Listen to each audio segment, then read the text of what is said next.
My skin is oily.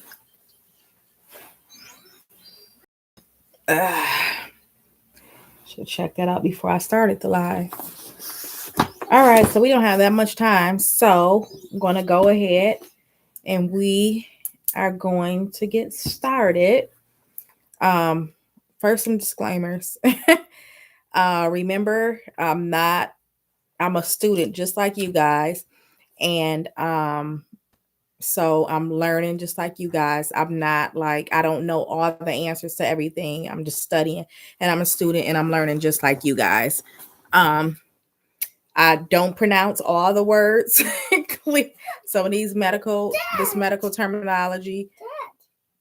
Why'd you unplug it? This medical terminology, like I don't know all the pronunciations to all the words. And it's you have to keep it on a charger. I must say that my YouTube channel is not professional. I never claimed to have a professional channel. And I'm not ratchet or ghetto or anything, but like my son might be in a video and I might have to step out the video like I have to do right now to charge his iPad back, put his iPad back on the charger. In just a moment.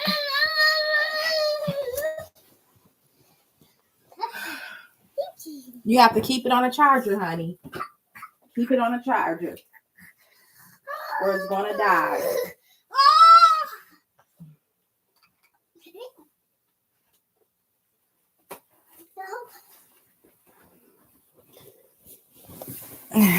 Okay, I'm back. So, we're gonna just go ahead. I see it's like me and one other person so far. So I'm gonna go ahead and get started. I have some questions that I came up with that are true and false, and I call them like just pop questions to get this started. So you can type your answer in the chat box. These are true and false questions, true or false questions. So if you don't want to answer, you don't have to answer, but if you do, you can answer.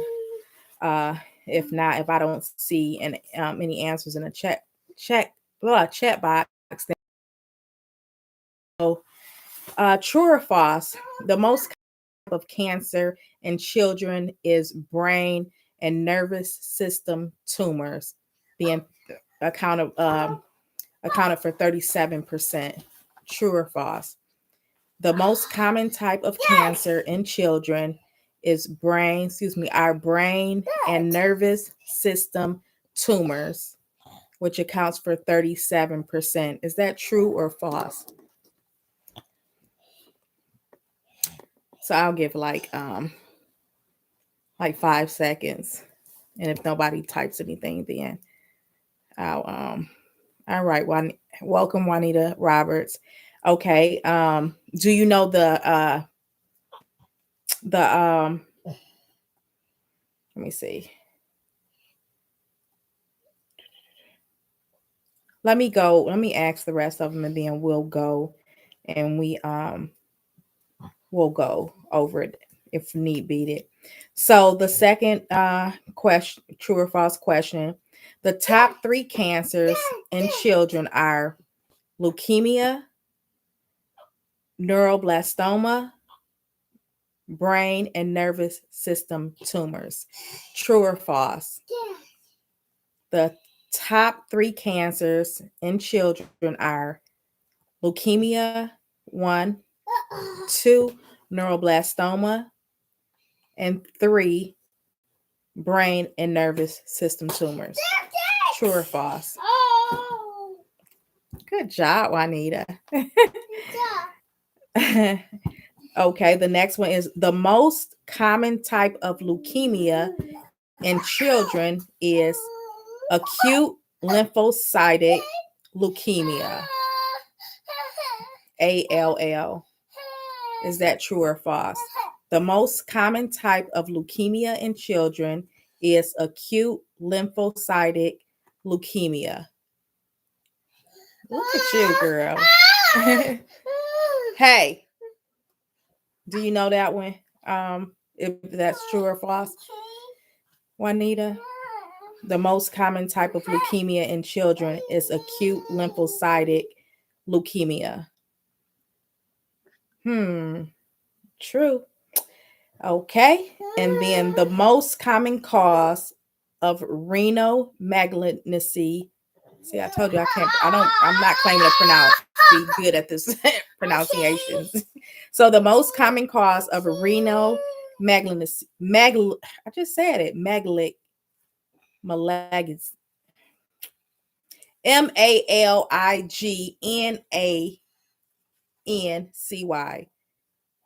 Malignancy. You know what I mean. So the most common cause of renal malignancy in children is Wilms tumor. WILMS tumor. True or false? Malignancy. Yes, true. Okay, so you got all of them right, Juanita. So the only one that was false was the first one. The most common type of cancer in children is brain and nervous system tumors, which accounts for 37%. The correct answer is the I meant to say 34%. To remember that 34% of leukemia accounts for the cancer. I mean, leukemia accounts for 34%.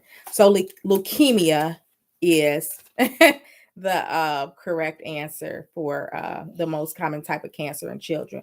And the rest were true. So, okay. Let's see. So, do you have a question? I know it's dead, Aiden, because you taking it off the charger. You have to keep it on a charger. What?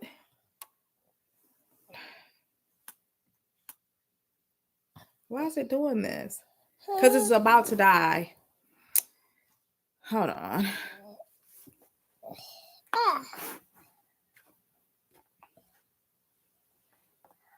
Why do you have all this stuff loading?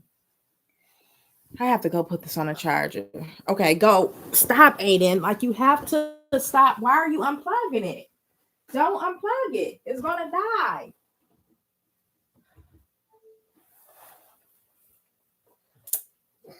Don't unplug it. Do not unplug it.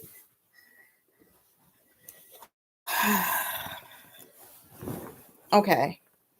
So,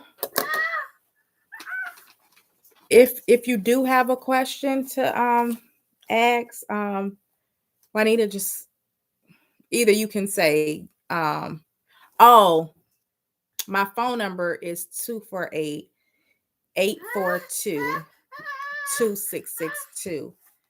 So you can either copy and paste your question in the chat box if you have one, or you can just call me, since it's just, me and you. So you can just type yes or no if whether or not you have a question. And if not, I can move on. Because like I said, I came up with a lot of questions. So let me see. Let's see.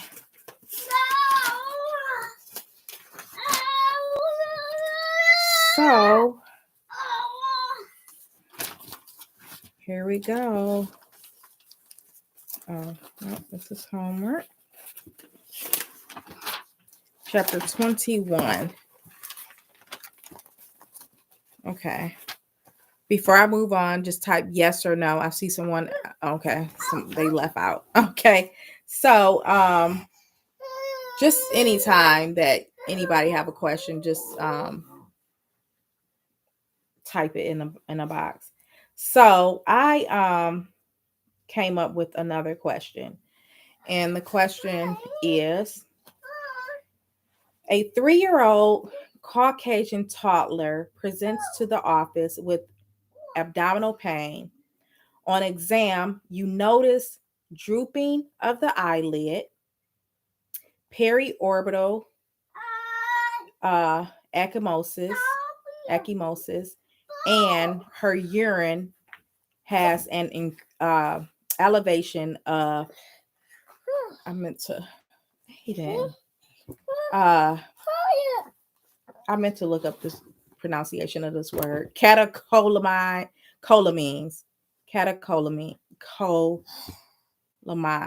means. This study session is not going that well. Aiden, I need a babysitter for study session. What is the patient's diagnosis, and what test would you order to confirm the diagnosis? So, a 3-year-old Caucasian toddler presents to the office with abdominal pain. On exam, you notice drooping of the eyelids, periorbital ecchymosis, and her urine has an increased elevation of catecholamines. What is the patient's diagnosis, and what test would you order to confirm the diagnosis? So, it's okay, Juanita. So it's her diagnosis, neuroblastoma, and she will need an ultrasound. Or B, neuroblastoma, and she would need an MRI. C, diabetes, and she would need A1C. D, Wilms tumor, and she would need a CAT scan. So let me repeat the question. A 3-year-old Caucasian toddler presents to the office with abdominal pain, drooping of the eyelids, periorbital ecchymosis, and her urine has an increased elevation, an elevation of catecholamines. What is her diagnosis, and what test would you order to confirm this diagnosis?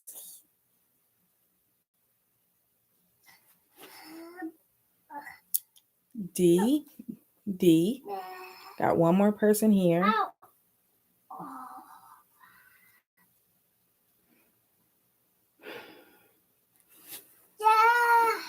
So Wilms tumor. And so I don't know if you guys have your book. Okay, so there's 3 people here, 2 people answered. So both of you guys said D, which is Wilms tumor, WILMS tumor. And so let's see, that's newborn. 21. Okay. So here we go. Page 411 is Wilms tumor, neuroblastoma. So asymptomatic abdominal mass that extends from the flank toward the midline. Benign, tender, and smooth mass rarely crosses the midline of the abdomen. Some patients have abdominal pain and hematuria. 1/4 of patients have hypertension. Higher incidence in Black female children. Peak age 2 to 3. years of age. The most common, Aiden, get down. What's that word again, Juanita? The most common renal malignancy in children. While performing the abdominal exam, palpate gently to avoid rupturing the renal capsule. Initial imaging test is an abdominal ultrasound. So you can get, that's Wilms tumor is nephroblastoma. So here we have neuroblastoma. So neuroblastoma and Wilms tumor, which is nephroblastoma, you can get them confused. So I guess a way to differentiate the two is, I guess with the Wills tumor, they really don't have no pain and they could be asymptomatic. So the correct answer is A, neuroblastoma, and you have to get an ultrasound. So you heard it. Mwah. Okay. So neuroblastoma is common in children age 1 to 4 years old. And I like to break the words down. As we know, neuro mean nerves. Blastoma is a germ, a cancer made of immature cells. So neuroblastoma. So the common signs and symptoms, what the common, what do you call it? The symptom where you know, like, okay, that is neuroblastoma, is a common complaint is abdominal pain. So other signs is the Horner sign, ptosis, which is drooping of the eyelids, miosis, a small pupil, and anhidrosis, no sweat on the affected side. And then they also present with bone pain, periorbital ecchymosis, which is a raccoon eye, and high blood pressure. And so when you test or whatnot, in a clinic or whatnot, the urine, I don't know if you have to send it out or not, but the urine will have increased catecholamines. I hope I'm saying that right. But what it is a chemical made by the nerve tissue. So a chemical made by the nerve tissue will show up as elevated in the urine, which is catecholamines. Okay. And there'll also be anemic, be anemic. And the test is the ultrasound. And us in the clinic, as the MP, will just refer the patient to a nephrologist. So, and once again, the catecholamines is the chemical made by the nerve tissue in the brain and the adrenal glands, which is dopamine, norepinephrine, and epinephrine. So it's all found in the urine, which is elevated. So I'm sorry, guys. D was not the answer. It was neuroblastoma in the ultrasound. And I'll read it again. A 3-year-old Caucasian toddler presents to the office with abdominal pain, drooping of the eyelid. On exam, you notice drooping of the eyelid, periorbital ecchymosis, and her urine has an an elevation of catecholamines. What is the patient's diagnosis, and what test would you order to confirm? And that's also on page 411. Okay, so does anyone else have a question to ask before I move on? And if you can't copy and paste your question into the chat box, you can always just text my phone My phone is right here, which is 248-842-2662. No, I don't mind giving my number out because I can always just not answer the phone or block people if they acting crazy. Okay, so let me I keep my phone on silent also. So let me take it off silent, so I don't got any text messages. So I will move on. Anybody got anything to add to the neuroblastoma or the WIMS tumor? And if anybody ever want to add anything, even if you don't have a question, if you just want to add something to the conversation, you can also text my phone and I'll call you. So no, that's an option too. And I will put you on speakerphone so everybody can hear you. Okay. So because our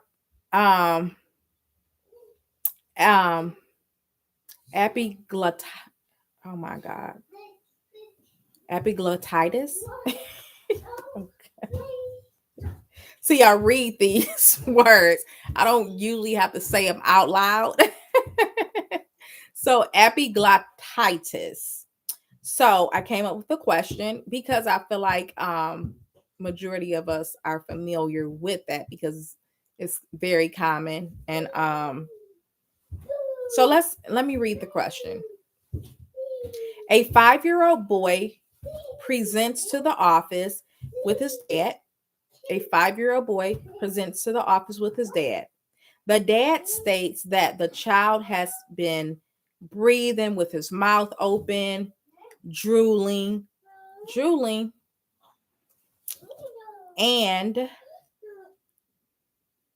I'm glad that wasn't one of the options because I already said oh Lord. Okay, so the dad states that the child has been breathing with his mouth open, drooling, had a fever of 103.0, and he will not eat. The dad states that the child is unvaccinated.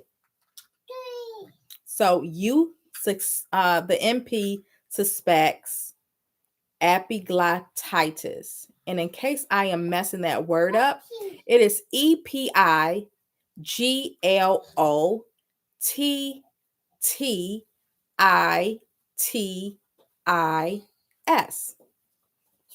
Okay, so I'll read it again. A 5-year-old boy presents to the office with his dad. The dad states that the child has been breathing with his mouth open, drooling, had a fever of 103.0, and will not eat. The dad states that the child is unvaccinated. You, as the MP, suspect epiglottitis. What statement by the dad indicates an understanding of the child's suspected diagnosis?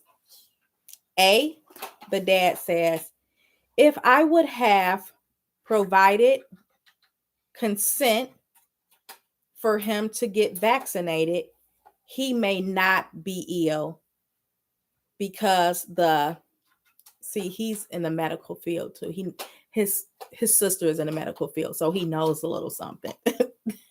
So that's why, like, some of these statements, like, you guys probably like, listen, ain't nobody coming in saying that type of stuff unless they are in the medical field. So I had to explain that. So A again, if I would have provided consent for him to get vaccinated, he may not be ill because the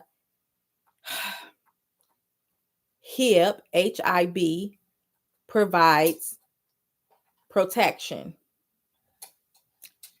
B, if I had provided consent for him to get the influenza vaccination, he would not be ill because it provides protection.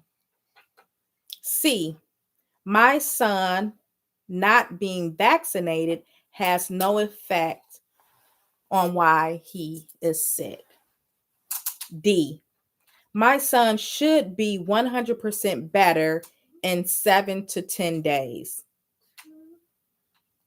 So, and the reason I put even though the patient would not respond with these type of answers probably is because with these type of statements is because I'm trying to get us to understand to retain as much information about whatever, like this say epiglottitis. I'm trying to like we're going to have questions where we're reading it and we're like, oh, drooling, I know that's epiglottitis, and then we're going to keep reading or whatever, and then we're going to say the answer is going to be in the question. So therefore we have to be prepared to pick the correct answer in the options in the multiple choice. So that's why I put this information, which is the correct answer. The correct answer is A. Eagle. I hope I didn't eagle it. I'm not good with pronouncing things, so I hope I pronounced that right. Agbeta. Eagle. So that's true. It's A, because we do know that the incidence of children being diagnosed with epiglottitis is very low. Oh, great. Okay. So it's very low because of the vaccination. So I work in the peds. I asked my my preceptor if he have seen any children with the epiglottitis, and he said no. He didn't know I knew the information behind it, the reason why or whatever. I was just trying to confirm with him that it hasn't been that many cases or whatnot. And so he said no, and he said, you know why? And I was like, yeah, because the vaccination, which is HAEMO Phyllis. Hemophilus. It's not hemo. Hemophilus. Influenza type B. So long as you remember, it's HIV. So it protects against. It's a vaccination that covers epiglottitis. So you don't have to worry about children being vaccinated.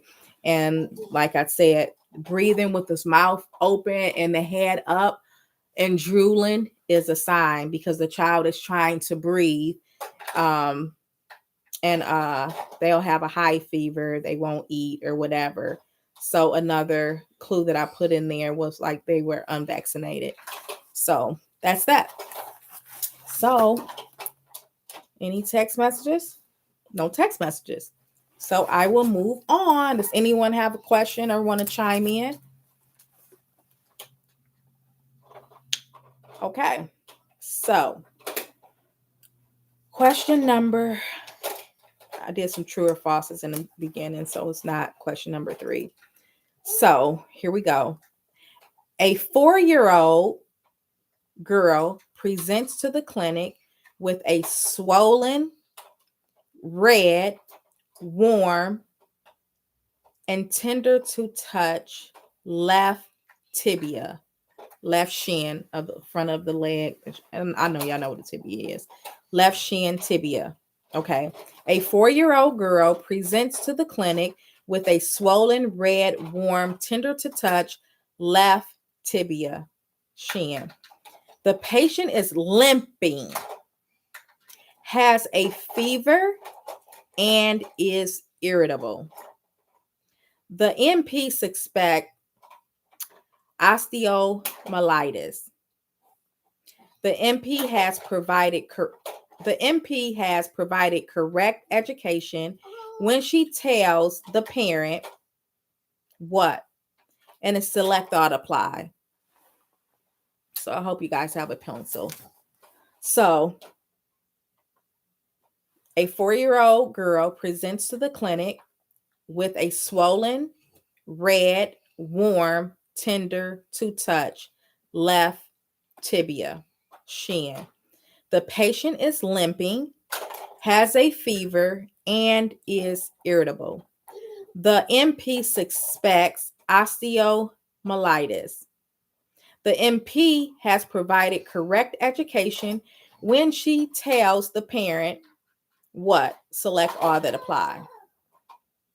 A. Tylenol every 4 hours or ibuprofen every 6 hours as needed.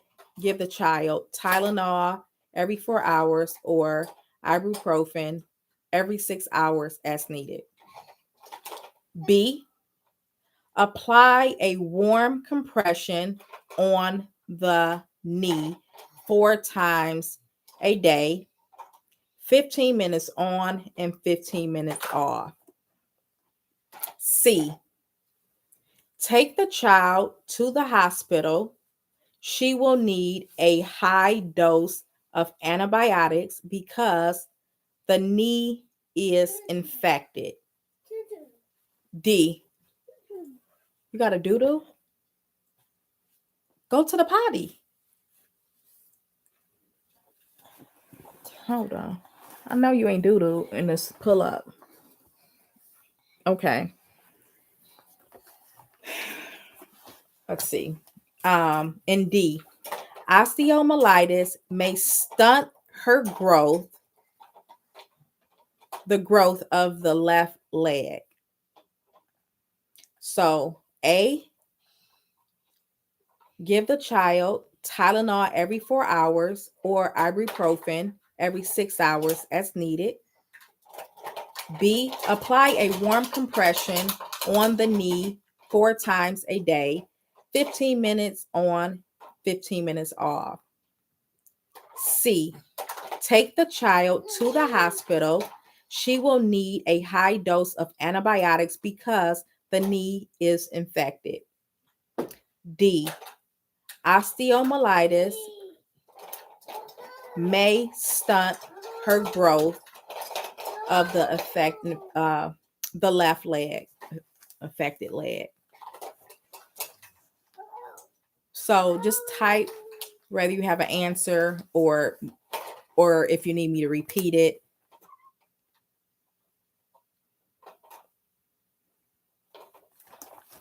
So I'm not really I didn't write the answers down. I wrote the questions. And the reason I did want to write the answers down, because just like you guys, I have to remember this stuff too. And I'm only thinking two. So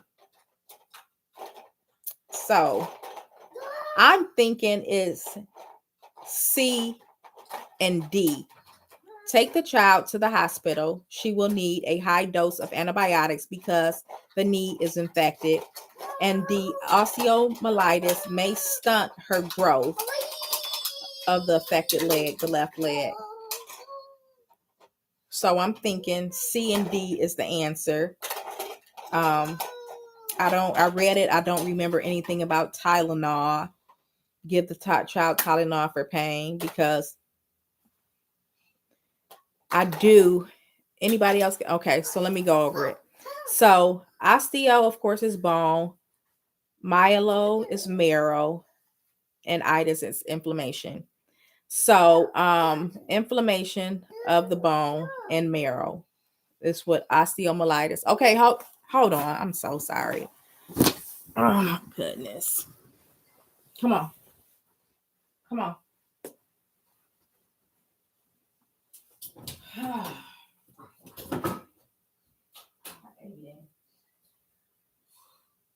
Stop.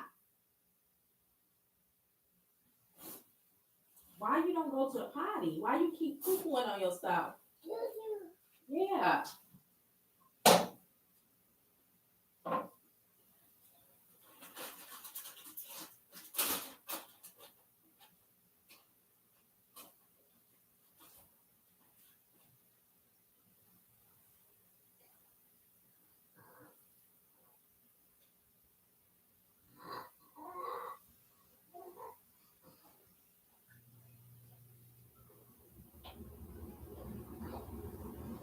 Wait.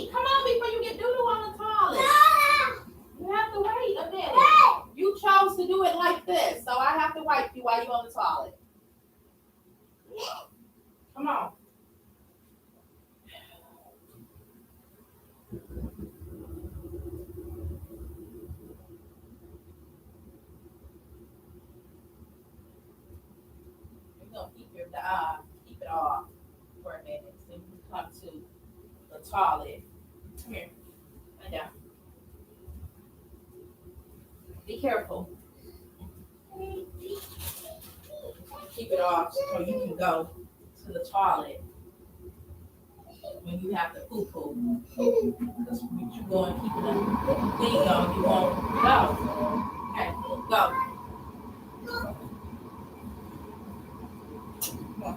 Come on out. There you go. Now you unplug the iPad again. Okay. Here you go.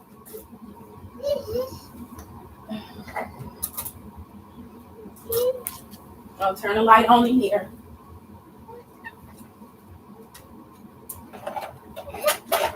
There we go.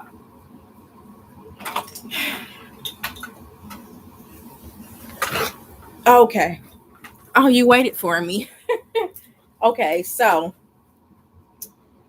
here we go. So osteomyelitis is the inflammation of the bone and marrow. So the signs and symptoms uh, that the bone is infected is, we know, red, swollen, warm means infected and tender to touch. And then they have a fever, and they're irritable. Um, they're in pain. And what they said on here was, so you ask the child as far as, are they in any pain? But the child will downplay the pain because they would think that they will have to get a shot or something. So they were saying a child with osteomyelitis, you want to, after asking them how bad is the pain, um, and they'll usually tell you it's not that bad, you want them to get up and you want them to walk, and that then you can really see how much pain they truly are in. Um, so uh, so an infection. So if they have a upper infection, they will have they will avoid the use of the affected limb, of course. Um, if they have an infection of the lower extremities, then it's usually an infection in a knee, hip, or leg. But like I said, they're irritable, fever, tender to touch, warm and swollen. And so, yeah, it will, if they have the infection in their leg, then it will, if then it's considered a growth plate infection, and it would stunt the growth of the limb. So that's why in the question I tried to put, warm, tender, all the signs and symptoms of an infection, the fever, and also irritable. And I don't know. I think that irritable might be a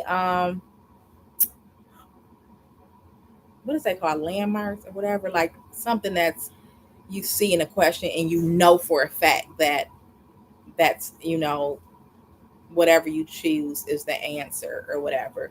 So as far as the I guess the irritability and the limping, you would know that is osteomyelitis other than the infection. So you have to refer the patient to the hospital immediately because they do need a high dose of antibiotics. So if the answer is C and D. And like I said, I didn't write the answers because I want to, just because I came up with the questions don't mean I'm going to remember the answers if I don't write the answers down. Like, that's why I was kind of unsure about the answer, because I want to study this just like you guys. Okay, so anybody, let me see if I got any text messages. Nope. Anybody got any questions or want to chime in? Remember, text me 248-842-2662.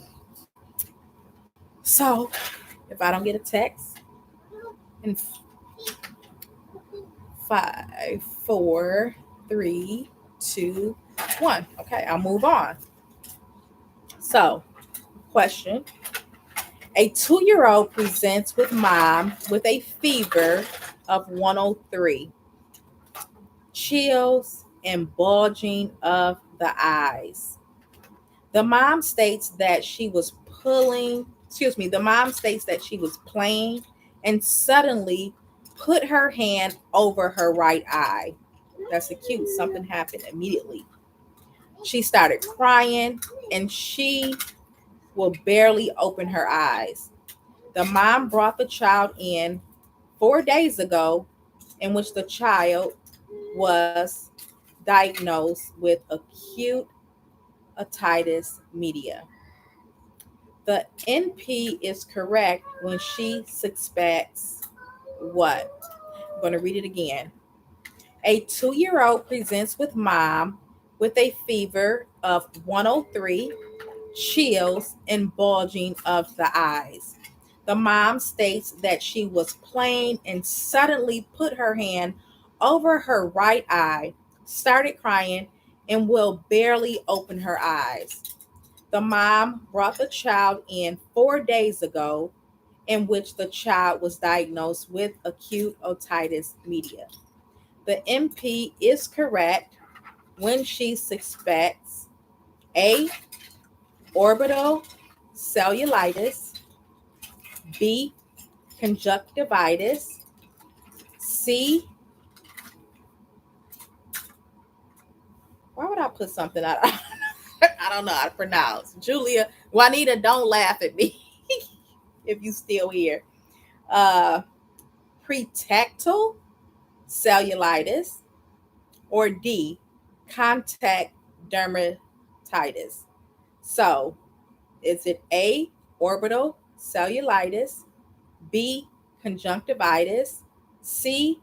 Pretectal cellulitis, or D. Contact dermatitis? And I'll read it again. A 2-year-old presents with mom with a fever of 103. So, in these questions, let me break my question down while I wrote it like this. In these questions, like, you have to pay attention, in my opinion, and I've took the LPN NCLEX and the RN NCLEX, and I get these questions with school or whatnot. So I'm not an expert of the way questions are made. So, but in my opinion, in the way I try to study, is it's telling me a high fever is a clue. Chills could be anything. Bulging of the eyes, that definitely has to be a clue of something. Even though high fever, they could have put a fever of 100 or whatever, but I chose 103 to let you know, like, it's high and bulging of the eyes. So the mom states that she was playing and suddenly, which means acute because it suddenly happened, put her hand over her right eyes and started crying. So she's in pain. It happened suddenly, some pain, blah, blah, blah. She will not open her eyes. So that's, like, to me, like, that's another sign, like, she barely opened her eyes. Like, why wouldn't she open her eyes? That means it's pain or something going on when she opens her eye. Um, the mom brought the child in 4 days ago, in which the child was diagnosed with acute otitis media. Now, if that's thrown into a question, then you got to know, like, okay, why would they throw something in there? It has to relate in some way. So the MP is correct when she suspects A. Orbital cellulitis, B. Conjunctivitis, C. Pretectal cellulitis, D. Contact dermatitis. So Amber says A. All right. Okay, so since it's more than one person in the group, it's more than Amber. So therefore, everybody didn't give an answer, so I will go over the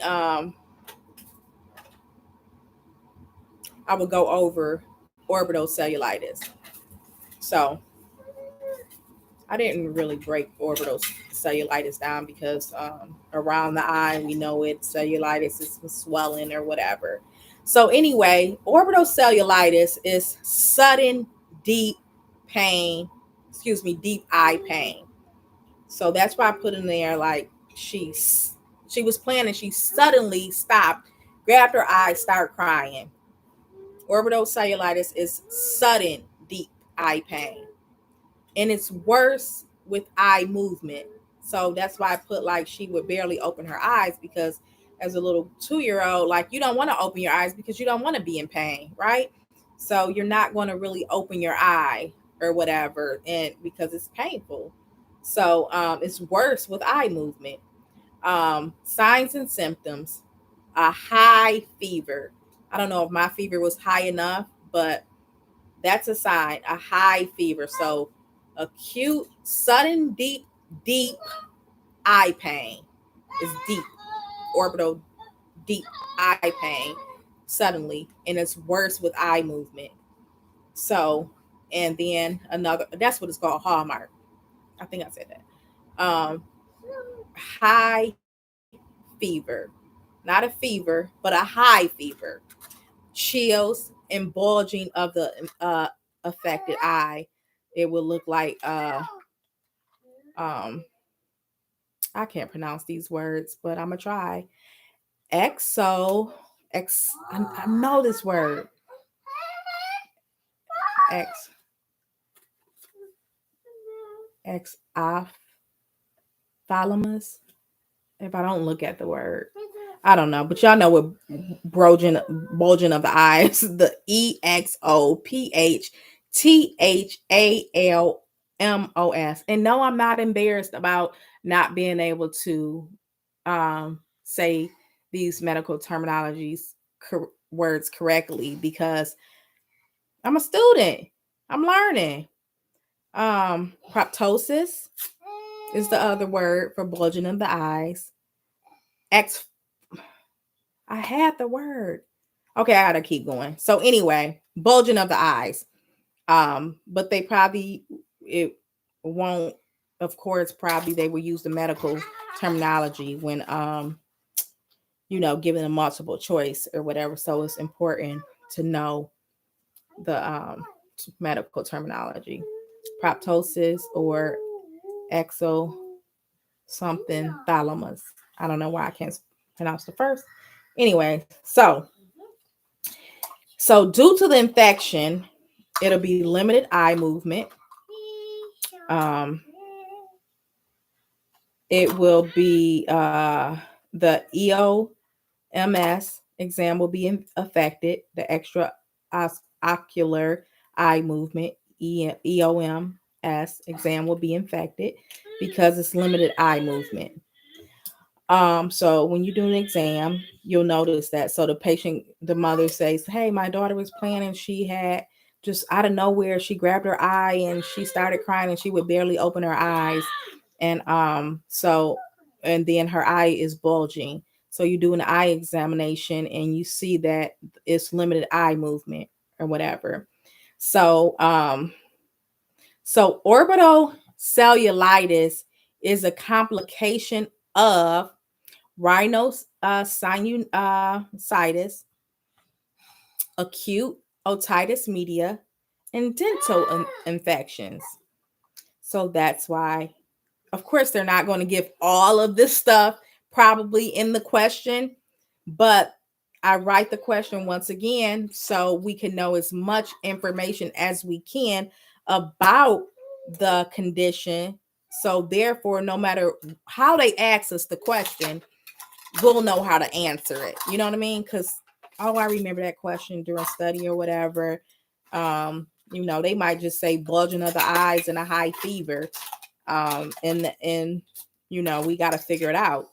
So once again, it's a complication. That's why I said 4 days ago she had acute otitis media because complication of orbital cellulitis, once again, is rhinosinusitis and acute otitis media and dental infections.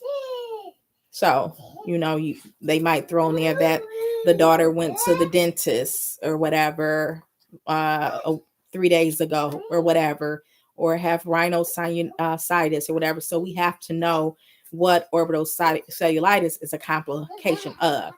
So the most common is ethmoid sinusitis, frontal. It's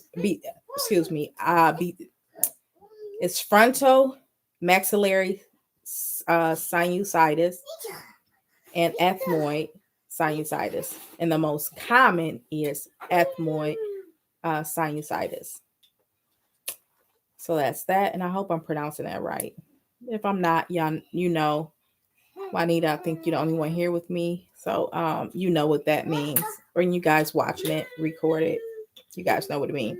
So what do you do in a situation when a patient comes in with orbital cellulitis? They're in so much pain, they won't open their eyes, and they do. It's worse with pain. They got a high fever, their eye is bulging and big, and you do an eye exam and it's limited eye movement or whatever, and you know that they had some dental infection or otitis media or rhinosinusitis or whatever.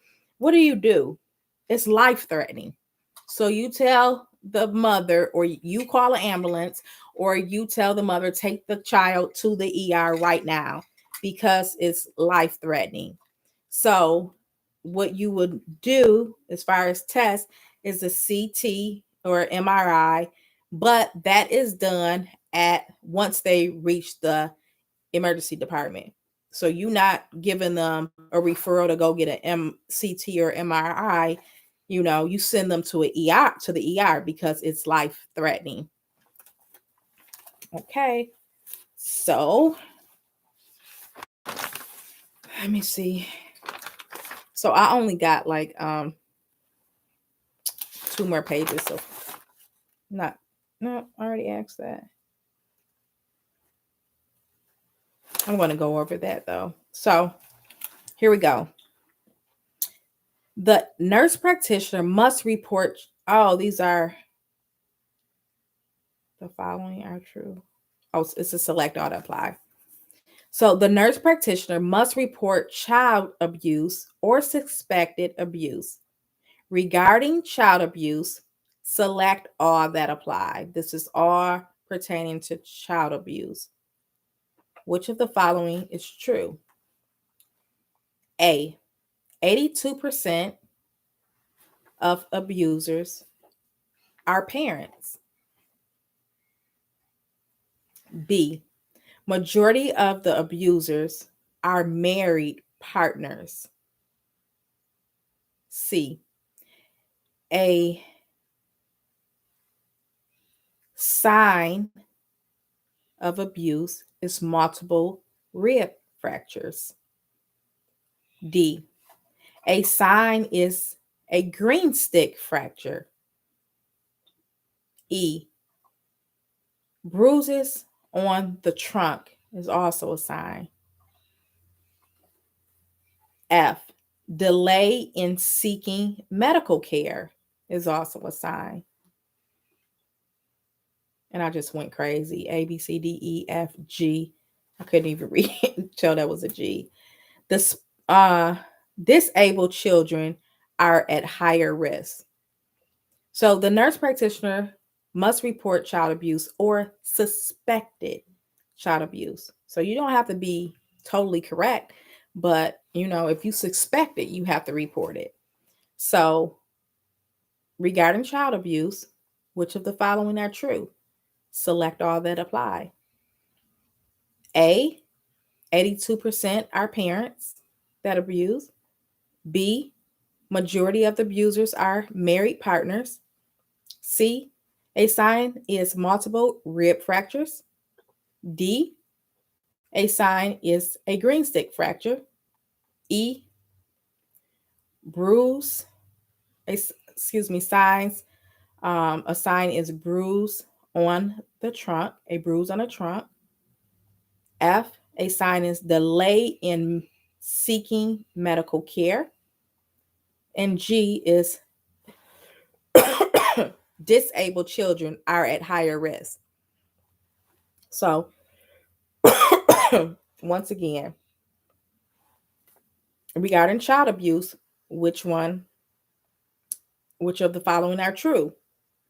And the MP must report child abuse or suspected child abuse. So, regarding child abuse, which of the following are true? Select all, apply. A, 82% are parents. B, majority of the abusers are married partners. C, a sign is multiple rib fractures. D, a sign is the green stick fracture. E, a sign is bruises on the trunk. F, a sign is delay in seeking medical care. And G is disabled children are at higher risk.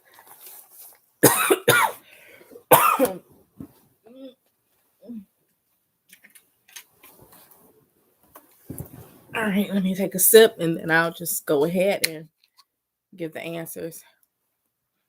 Y'all know y'all can type something. Y'all can just guess those.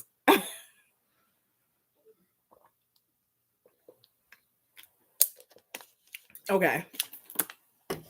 So 82%, and this is okay. C,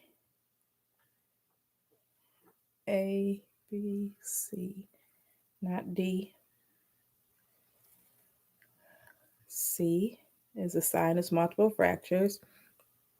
E, bruise on a trunk. F, delay in seeking medical care.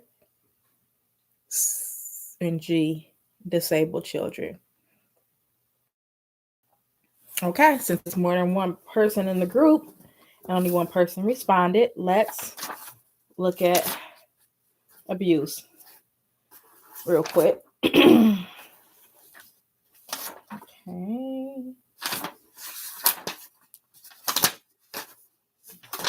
What page is abuse on? After 21. Pediatric newborns, no. Abuse. Oh, child abuse. Page 412. Child abuse. The majority of perpetrators are parents. They account for 82%. So A is correct. With other relatives accounting for 6%. About 16% of the perpetrators are a person's whom the child is exposed to, such as daycare staff and unmarried partners. So I said the question, majority of the abusers are married partners.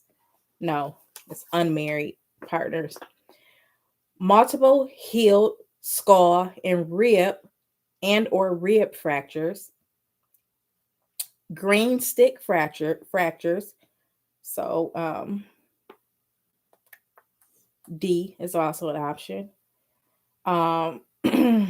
Bruises in the trunk area is also an option. So E. And delay in seeking medical care. Explanation for injuries inconsistent with presentation.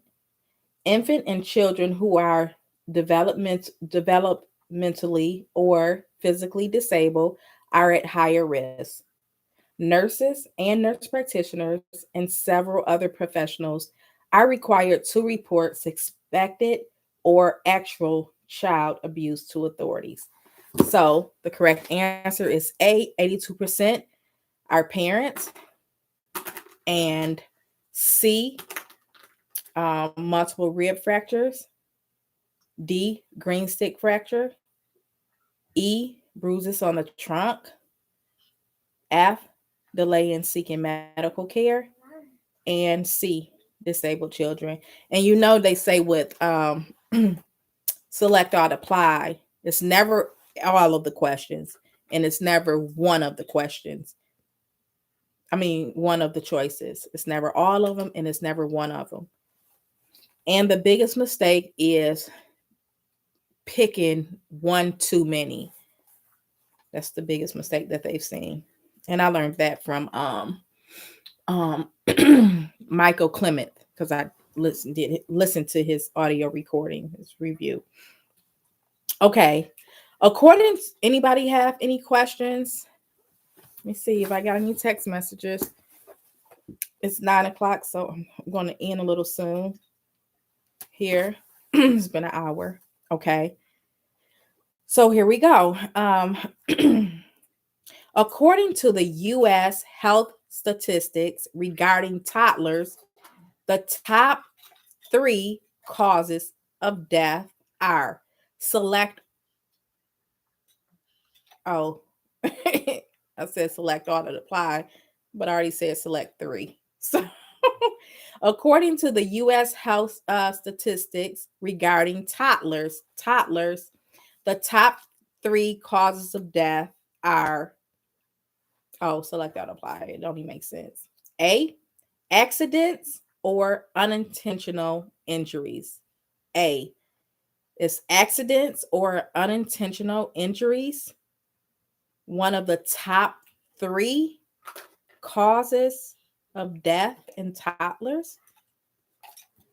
B, suicide. Is suicide one of the top 3 causes of death in toddlers? Are running around here committing suicide? It's probably an incident where a toddler committed suicide. I don't know. Nothing beats me nowadays, but I cannot. A lot of things surprises me. Like, what? That happened? So I wouldn't be surprised if somebody said a toddler, but I cannot believe that that is true, because I don't think a toddler has the mentality to plan out a suicide or even think about a suicide or even know what a suicide is. So I wouldn't pick suicide. Drug overdose. When I put drug overdose, I mean the toddler is well, would you think that that's one of the top? I don't think the boards, they're not going to explain their choices, so I shouldn't explain it. But so A, accidents or unintentional injuries is one of the 3 causes of death in children. Suicide is one of the 3 causes of death in toddlers. C, drug overdose. Sometimes it helps to like put it in a sentence, like ask yourself why you're, reading the options, like, to where it makes sense. That's why I'm doing it like that, but I shouldn't do it like that. So I won't. So A, accidents or unintentional injuries. B, suicide. C, drug overdose. D, congenital and genetic abnormality. What?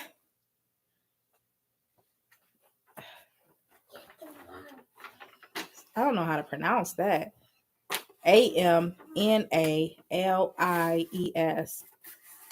Maybe I spelled it wrong. Amno. I don't know.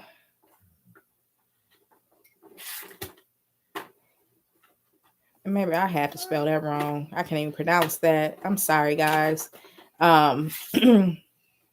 So basically genetics and congenital, and E, assault, homicide.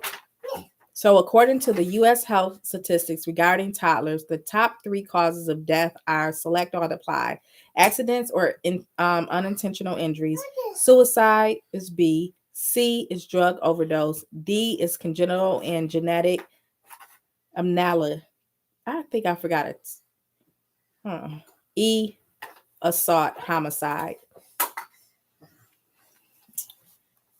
According to the U.S. health statistics regarding toddlers, the top 3 causes of death are select all apply. A, accidents or unintentional injuries.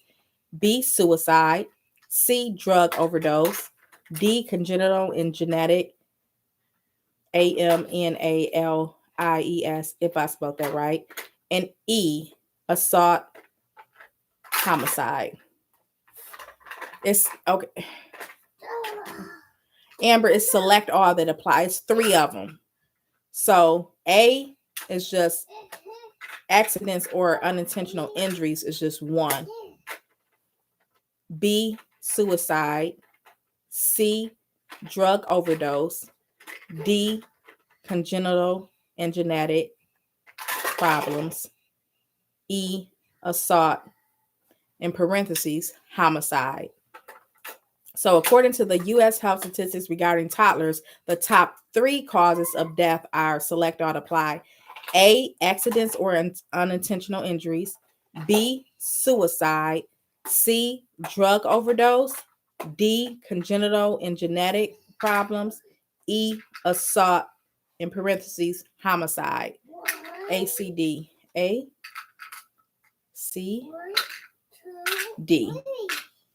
Okay. So, page 412 at the bottom.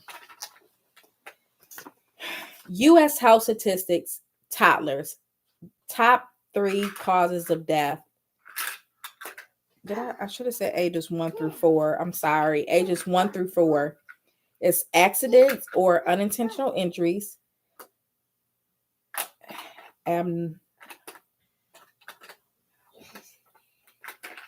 Anomalies. Excuse me. 1 is accidents or unintentional injuries. 2 is congenital and genetic problems. And 3 is assault, homicide, in parentheses. So you get some credit. The answer was A, which is accidents or unintentional injuries, and D, which is congenital and genetic problems, and assault, in parentheses, homicide. So suicide, when I was writing it, it just don't make no sense to me that a toddler can think, ages 1 to 4 could think of some suicide, any toddler. And then a drug overdose, a child would not purposely try to do a drug overdose. They could get in somebody's medicine and then overdose or whatever, or the parent can overdose them. So it's a possibility that can happen, but it's not the top 3. And the top 3 is accidents or unintentional injuries, congenital and genetic problems, and homicide. Okay, question number, it doesn't matter the number. Okay. What are the 3 most common cancers in children? Select all that apply. So there's 3 common cancers that children have. So is it A, lung cancer, accounting for 50%? B, leukemia, accounting for 34%? C, brain and nerve system tumors, accounting for 27%. D, neuroblastomas, accounting for 7%. So what are the 3 most common cancers in children? Select all that apply. Is it A, lung cancer, accounting for 50%? B, leukemia, accounting for 34%? C, brain and nerve system tumors, accounting for 27%? And D, neuroblastomas, accounting for 7%. And once again, what are the 3 most common cancers in children? Select all that apply. A, is it lung cancer, accounting for 50%? Is it B, leukemia, accounting for 34%? C, brain and nerve system tumors accounting for 27%, or D, neuroblastoma accounting for 7%. B, C, and D, and you are correct. So it looks like it's only me and you in the session left, so we don't have to go over that since you got it right. So you weren't here, I don't think. So I'm gonna end it with the true and false questions that I asked in the beginning. I just want to mention this. So leukemia is the top three cancers are leukemia, accounting for 34%, brain and nerve system tumors accounting for 27%, and neuroblastoma accounting for 7%. The common so being that leukemia is the top number one cause of children. Out of the three, leukemia is the number one cause of cancer in children. But the common type of leukemia is acute lymphocytic leukemia, which is ALL. So acute lymphocytic leukemia is the most common type of leukemia that children get. And then the causes of other cancers other than leukemia are due to acute myelogenous leukemia, which is AML. So we just remember that ALL is the leukemia, and then AML accounts for all the other cancers that children have. So the most common childhood brain cancer before the age of 10 is medulloblastomas. That's brain, medulloblastoma. That's so easy to remember.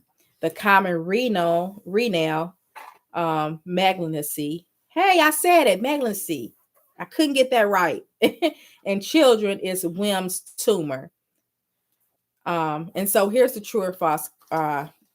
It's just me and you. So Amber, you can just type T for true or F for false. This is what I started the session off with. So true or false, the most common, what the hell? I just gave you the answers. Really, I forgot that I got these answers from this information. So you should get all of these right, Amber. So the the most common type of cancer in children is brain and nervous system tumors, which accounts for 34%. True or false? The most common type of cancer in children is brain and nervous system tumors, which accounts for 34%. True or false?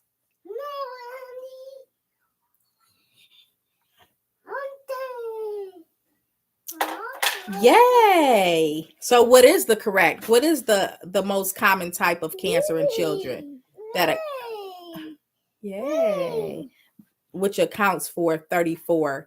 That's a hint. It accounts for 34% of the cancer. What is the most common type of cancer in children?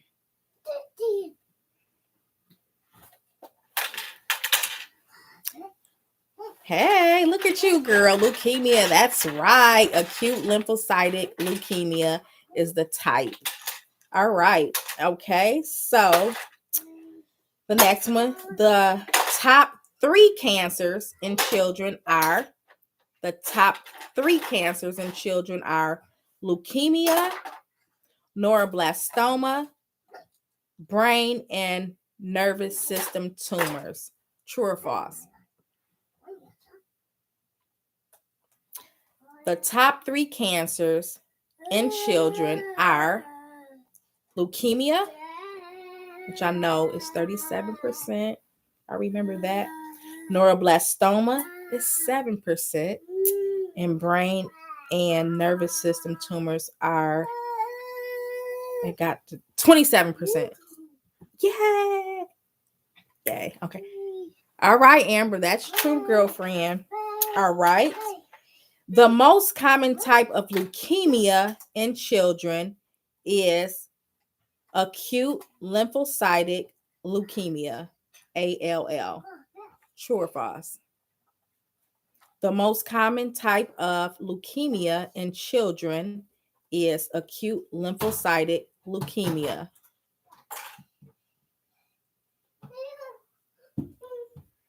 Oh, okay. And last but not least, the most common cause of renal malignancy in children is Wilms tumor. True or false?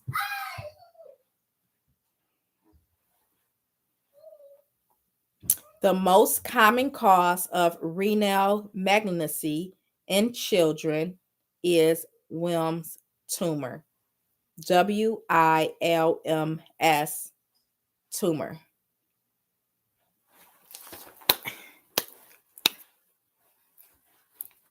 Good job, girlfriend. So you was listening. Okay, so that's all. That's as far as I got as far as answering questions. I didn't. I started to do more in chapter 2. I didn't get the do the immunizations, like get any questions from it, but I was prepared to answer any questions or whatever. So I did read it, but I didn't get any more questions from it. Do you plan on doing this again? It's very helpful. So I plan on doing this every week. I graduate February the 22nd. So I'm going to, if I do 2 chapters, a study session with 2 chapters every week, then we will have did the whole review book. So that is my plan. 2 chapters is not bad every week. Every Wednesday, I plan on doing this. Yes, every Wednesday at 8 p.m., I plan on doing a review study session live. And I hope next time, Amber, you and what's her name? Juanita, Iko, all you guys better have some questions, or else I'm not doing it no more. Psych. I will always do it. I don't care if I'm the only person in the study session. I will always do this weekly, 2 chapters a week. It's gonna, if you know, it's gonna benefit. Please try again. It's gonna benefit me so much to do it like this. If nobody wants to join me, or if Amber, you just want to join me, hey, it's just us, whatever. But I'm going to do this as if it's like 50 to 100 people on here, because I want to succeed. And I do understand that doing this and understanding it, reading it yourself, and then studying it yourself, and then going over it with someone and actually breaking it down and setting up these questions. Your questions should have as many signs and symptoms. The options, the multiple choice should have as much information in it as possible. Even though they're not going to give us that much information on the boards, the purpose of studying and creating the questions like that is so no matter how they throw it at us on the boards, we will know exactly what they talking about. They gonna be like, wait a minute, this person got 40 in a row correct. We just gonna cut off now. We ain't even going to the 60. Goals, wishful thinking. So I still have a while to go. I'm just now about to start Patho in November. And I'm only doing one class at a time. So this is awesome. Of course. So you have a ways to go. So if you say you do the study session with me every week, and we got this book down, first of all, it's going to help you with your quizzes and your exam also, during school or whatever. So you're doing patho. Are you at Purdue, Amber? Because Quizlet is for patho and pharmacology. Is Quizlet will be your best friend. Yeah, okay, good. So if you study this way before, get done studying this book way before you're done with school, I mean, you can just like watch these videos. These are recorded, like watch these over and over, or do come up with another. No, you can start answering questions.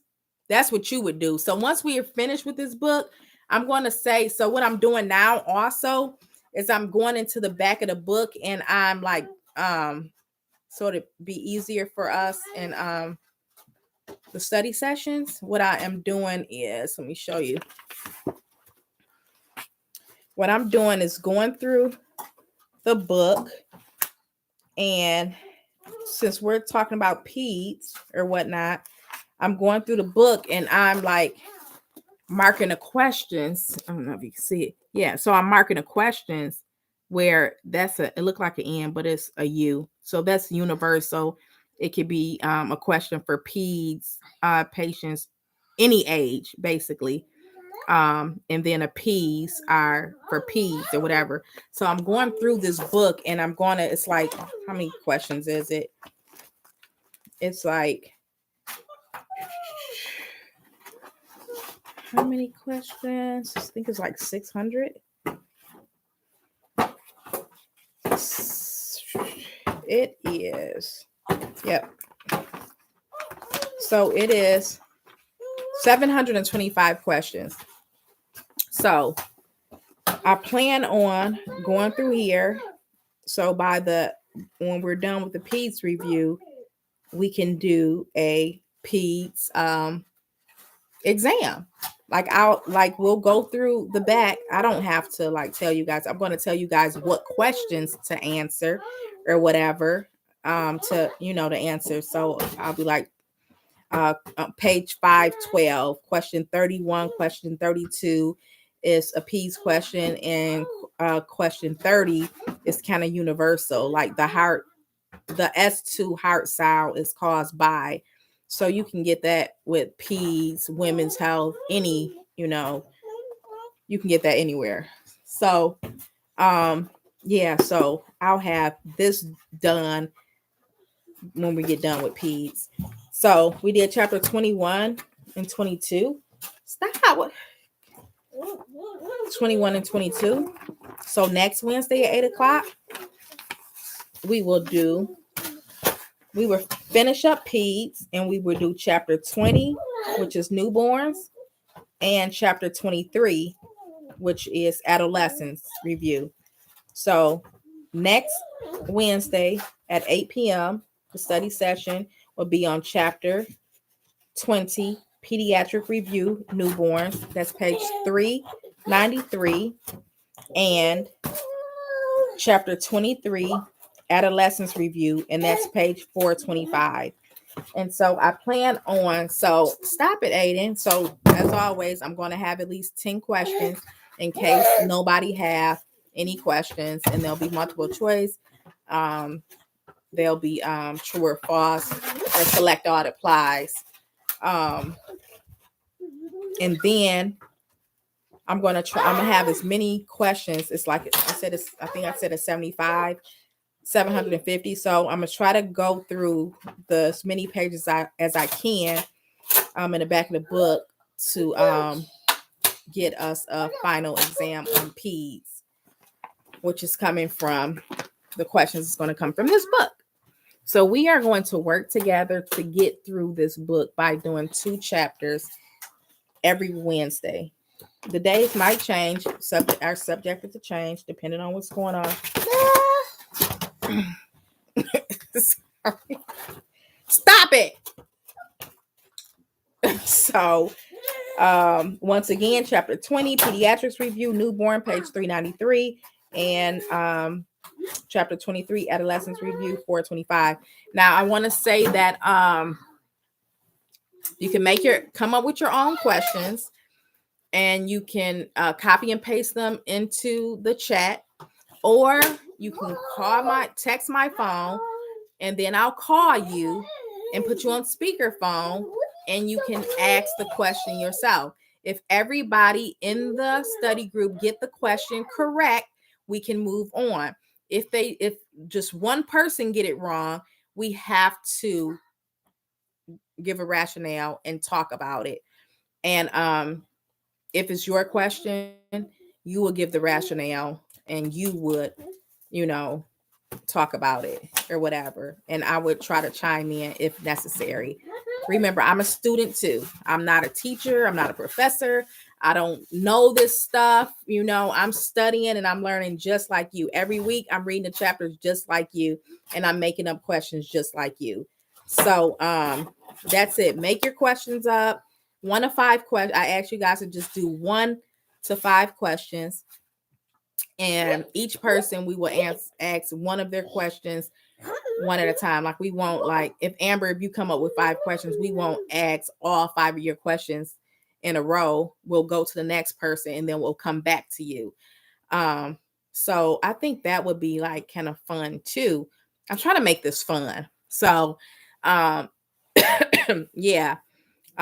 If you guys come up with 1 to 5 questions, like I said, you text me, I'll give you my number, and then you can just write my number. You guys can write my number down now, 248-842-2662. So I will call you, you will ask your question, give your multiple choices or whatever, and hopefully everybody get it right. If not, like I said, we'll go over, you'll go over it and give the rationale for your own question. Let me see. So, do you plan on doing this again? It's very helpful. Yes, every Wednesday at 8 o'clock. The day is subjected to change in time. Okay, so I want some attention. Okay. No. What about my mouth? You're not going in my mouth. It's gonna be some distractions from Aiden. Like, I don't have. Okay. So, let me see. Oh, I still have. Okay. Like I said, Amber, when it's time for you to test, girl, you are gonna benefit from this. Do you hear me? You are going to so benefit from this. Anybody that's just starting off in the program or have not started the program yet is going to benefit so much from doing this review. I'm traveling next week, so I can't guarantee, but starting the week after, I'll definitely think of some questions. Sounds good. But Amber, you can always still join the YouTube live while you're driving. You just put on speaker. You don't have to really answer any questions, or you don't have to come up with any questions, because I want you to be safe, or be flying, whatever. I don't know what you're doing, but just be safe. Okay, Liz, quick question. In your course that lasts 0 weeks, how did you earn points? Okay. Okay, Liz, 10 from a quiz and 90 from what? No. What are you talking about, Aiden? Okay, so the non-core classes, or whatever you want to call them, we have discussion papers and seminar. No. Ouch. Not if you're doing the Excel track, Amber. You don't have discussions in seminar if you're doing the Excel, doing as many assignments as you can in one billing term. Is that what you're talking about, Amber? No seminars and no discussion boards. And it's gonna be like it's gonna be, mind you, he's bottomless. What I was gonna say. So it's gonna confuse you, because if you are doing the Excel track, then it's gonna confuse you because it's gonna pop up as if you have to do a seminar, but you don't have to do a seminar or a discussion board. You can ignore that. Now, as far as the traditional route, I thought she meant the 10. Okay. The non-core classes, whatever you want to call them. We have discussion papers and seminars. Let me see. Non-core classes. Oh, the like patho and pharmacology.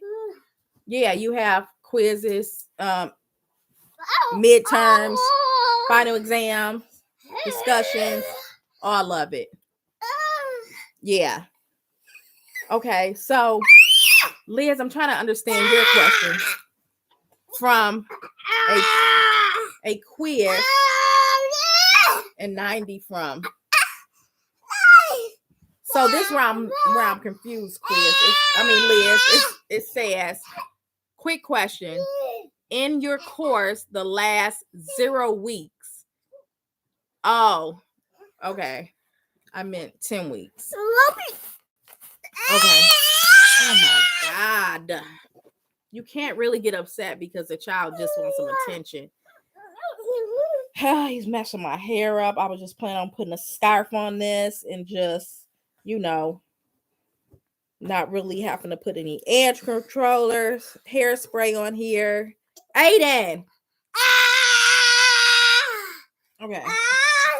I meant to type 10 weeks. So let me read that again. Aiden. Quick question. In your course, the last 10 weeks, which is my last 10 weeks in peds, how do you earn points? Yes. Okay. So I have updates, like the video I did before this. I have updates on each unit. Each week, each term, I do an update. So I talk about all of that in that. I done lost the back to my earring. I talk about everything as far as the way the program and the classes and assignments are set up. So if you can please watch, I'll say the unit 4 and 5 update. It's in a Purdue playlist that I have, and it's going to answer any question that you have about that. I have a Purdue playlist, so it's like it answers any question. Let me see. But yeah, it's seminars, quizzes, midterm, all of that good stuff. Okay. And then Amber and the non-core classes, or whatever you want to call them. We have discussion boards, paper. Yep. Sure do. The Excel track is just PowerPoint papers. It's like 30 of them. So I did 7 assignments a week because I had just graduated Capella, where I did 32. Did the Flex Path, which was 32 assignments at your own pace, and you get done in one billing cycle. And I would just it was like $3,200, but it was a discount because of COVID, so I ended up paying $2,500 for my BSN, and I did a Flex Path in which you take as many classes as you can to until you graduate. So I got done in 8 weeks, and I got my BSN. I paid like $2,500 for it, but that was like 32 assignments. So I believe the Excel with Purdue is 32 assignments. And so when I started with Purdue, it took a minute for me to get into it because I was like, what am I thinking? I just left a program doing all this papers. I'm like burnt out. Why would I set myself up to do it again? So I took a couple weeks before I even got started. And so when I got started, I only had 7 weeks to go. So therefore I had in order, if I wanted to get done in 7 weeks, I had to do like 5 papers a week or something, 5 assignments. So it was something crazy or whatever. So it's like 32 assignments. So whatever you want to get your goal to get done, you have to divide that by 10 weeks, because Purdue is billing cycle is every 10 weeks. So it's 32 assignments. Divide that by 10 weeks. If that's when you want to get done, you have to do that many assignments a week. Rachel, Faith, is it like this when you are studying? Laugh aloud. He is so cute. Girl, no, it's like this when I'm studying. I'm studying.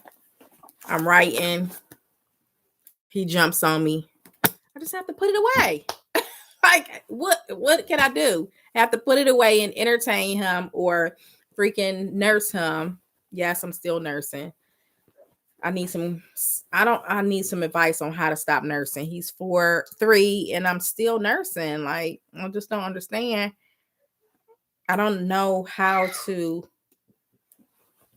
do it. Like, stop. But anyway, so yeah. Oh my God. Liz, you're so inspirational, amazing. You are welcome. Liz, was you in our group? Liz, where were you during a study group? You weren't in here. Or where were you? Thank you so much, Liz. Let me see. So independent writing. Yes. Oh, papers, PowerPoints, video PowerPoints. I don't know if it's audio. What they call them, in services or whatever. Or you join late. Well, rewatch it. There's some good stuff in here, and I hope to see you next week. Tell your classmates, like, this will be the best thing that we ever. I'm so glad I thought about this. This will be the best thing that we ever done. This will be the best thing for our success of passing the boards. And you cannot do this too early. That's why I tell people, even if you're thinking about going into the program, it's in battery say, even if you're thinking about going into the program and you haven't enrolled yet, you still can, you don't have to wait to study. You still can like study. So this will be the best thing for anybody new in the program or that's planning on starting the program. If somebody has something like this, I probably would do this study group and then enroll in the program, because it will help me. Like, if you have a waiting period, or until something going on with your life and you can't start until a certain date, then I would like take advantage of this study group until your start date and then continue to study. Let me see. In the future, these videos will be so precious to see. I know, right? And I would be like, wow, look where I came from. And I'll be talking to y'all like, look where we came from. And soon and very soon, I like, when I'm completely done with school, like all my YouTube subscribers or whatever, like I want to meet up somewhere and just like celebrate, like especially my day ones that's been with me since Excelsior. I just really want to celebrate together. Like, you guys that's been following me, it means so much to me, because this, like I tell people, even if nobody watches but one person, I freaking like, it helps me as much as it helps anybody for me to do these videos.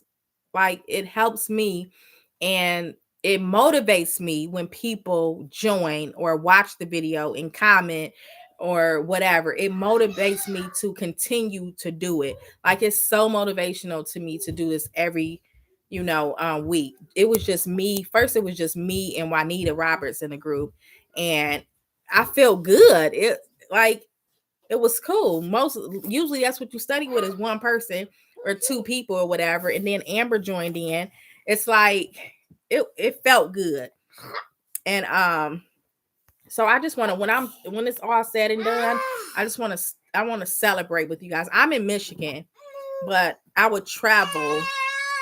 A lot of my followers, subscribers are from New York or whatever. Oh, you're in Indiana. That's right next door, Liz. Let me see. I joined late. Liz, I don't have the book. Just planning out in spring. Family Nurse Practitioner. Get the book. Get the book. Get the book and study with us. It's Family Nurse Practitioner Certification, Intense Review, Facts, Fast Facts, and Practice Questions by Lee. Get it from Amazon. I got this before I started the program. I knew this what I wanted to do, so I was like, let me get the book and go through the book. So next, I'm going to, you guys know, when I graduate in February 22nd is my graduation day. I'm going to take a week break, and then I'm going March 2nd, I believe, I'm going to start the psychiatric nurse practitioner. So after that, so I'll graduate in 2023 March, and then that's when I'm doing a big celebration. And I want to meet somewhere with all my YouTube subscribers and just like meet you all and just like party, celebrate with you guys, and wherever you are in your educational journey, I just want to celebrate with you guys. You're in Virginia. Okay. I want to go to Myrtle Beach. Let me see. What state do you live? Indiana. I'm in Virginia. Woo woo. Will it help with the Excel? No, it's not gonna help with the Excel. It's just gonna help with the boards. The Excel is just papers, research. I have to go get the kids to bed. Thanks for doing this. Thank you so much for sticking with me, Amber. It really kind of, even though I said I would do this by myself, even if nobody joined, I still would just continue the study session just as I did today, because it's going to help someone that watch it later. It is definitely going to help me. But I truly appreciated having you, Amber, in the study session with me. Thank you so much for hanging in there with me. I'm going to try to like just do it for an hour every week. An hour should be long enough. And I probably won't be the only one asking questions. Okay, I'm going to get Aiden together. Wait a minute. Oh, you're going to do the PM, the psychiatric list. Okay. That's what I'm doing in February. So of course, when do you start your psych? I don't with Purdue. When do you start psych? Liz. Good night, Amber. I'm about to go to bed, get Aiden to bed too, and watch a little TV and have a little whiskey and Coke. Oh, I got some Burners, whiskey and Burners.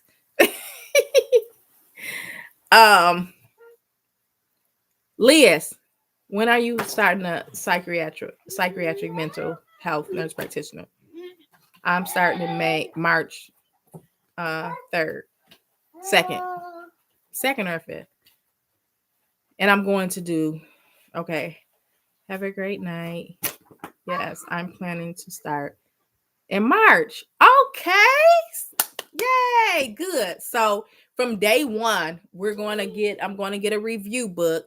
So soon as I'm going to order it now, actually. I'm going to order actually right now. So soon as I get the review book, soon as I'm done with this and pass the boards, I am going to start new study group where we are doing psych, and we'll have the psych book, and I'll let you know what psych book to get. That's that. So that's what's up, Liz. Let's do it, girl. So that's that. Thank you so much for joining me. The few that did, and thanks for watching.